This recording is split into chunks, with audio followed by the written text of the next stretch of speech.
নমস্কাৰ ছাত্ৰ ছাত্ৰীসকল অহাকালিৰ পৰা যিহেতু তোমালোকৰ মেট্ৰিক পৰীক্ষা ষ্টাৰ্ট হ'ব আৰু প্ৰথম দিনা আছে ইংৰাজী বিষয়ৰ পৰীক্ষা। তো পৰীক্ষাৰ আগত আজিৰ ভিডিঅ'টো এবাৰ হ'লেও চাই লোৱা কিয়নো তোমালোকে পৰীক্ষা কেন্দ্ৰৰ ভিতৰত কিছুমান নীতি নিয়ম জানিব লাগিব আৰু কিছুমান কাম কৰিব লাগিব। যিবিলাক নীতি নিয়ম তোমালোকে নাজানিলে কিন্তু বিপদত পৰিব লাগিব। নীতি নিয়ম কেইটাৰ ভিতৰত OMR চিট কেনেকে ফিল আপ কৰিব লাগে তাৰ নিয়ম, আনকি বহুতেই সুধি আছিল যে পৰীক্ষাত লিখিবলৈ হ'লে কলা ৰঙৰ কলম নে নীলা ৰঙৰ কলম ব্যৱহাৰ কৰিব লাগিব। সম্পূৰ্ণ আজিৰ এই ভিডিঅ'টোৰ জৰিয়তে তোমালোকে পাই যাবা, গতিকে ভিডিঅ'টো স্কিপ নকৰাকৈ শেষলৈকে চোৱা আৰু যদি চেনেলটোত প্ৰথমবাৰ আহিছা তেন্তে চেনেলটো ছাবস্ক্ৰাইব কৰি দিয়া আৰু ভিডিঅ'টোত এটা লাইক কৰি দিয়া। পোনপ্ৰথমতে মেট্ৰিক পৰীক্ষাৰ্থী সকলো ছাত্ৰ ছাত্ৰীক মোৰ ফালৰ পৰা আন্তৰিক শুভেচ্ছা অভিনন্দন জ্ঞাপন কৰিছো আৰু তোমালোকে যাতে ভালকে এক্সাম দিয়া তাৰে কামনা কৰিলো। তো বলা তোমালোকক নীতি নিয়ম কেইটা বুজাই দিওঁ আৰু তোমালোকে পৰীক্ষা কেন্দ্ৰৰ ভিতৰত কি কি কৰিব লাগিব জনাই দিওঁ। ইয়াত তোমালোকে নিশ্চয় চাব পাৰিছা 6টা নিয়ম দিয়া আছে। প্ৰথমটো তোমালোকে চাই লোৱা, ভালকে বুজি লোৱা।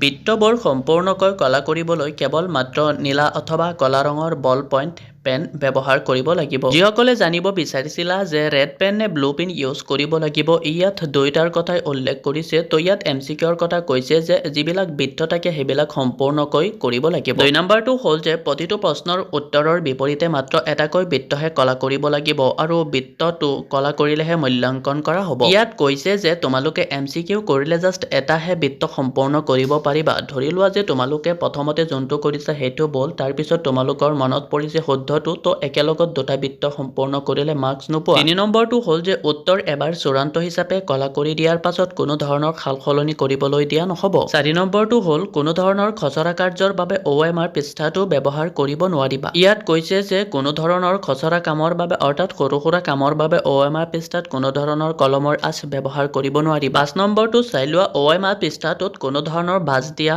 ফলা, আঁচোৰা অথবা ষ্টেপল পিন ব্যৱহাৰ কৰিব নোৱাৰিবা। 6 নম্বৰ অৰ্থাৎ একেবাৰে শেষৰ নিয়মটো হ'ল প্ৰতিটো প্ৰশ্নৰ বিপৰীতে নিৰ্দিষ্ট এটাতকৈ বেছি বৃত্ত কলা কৰিলে সেই প্ৰশ্নৰ মূল্যাংকন কৰা নহ'ব। নিশ্চয় তোমালোকে নিয়ম কেইটা চাইছা, শুনিছা আৰু এই নিয়ম কেইটা জানি তাৰপিছত এক্সাম হলত যাবা যাতে তাৰ ভিতৰত কোনো ধৰণৰ ভেজাল নালাগে। এতিয়া বলা তোমালোকক দেখুৱাই দিওঁ যে MCQ কেইটা কেনেকে কৰিব লাগে, বৃত্তবিলাক কেনেকে সম্পূৰ্ণ কৰিব লাগে। ইয়াত তোমালোকে চাব পাৰিছা darken the circle as shown in exam below। তলত এক্সাম দিয়া আছে কেনেকে কৰিব লাগে।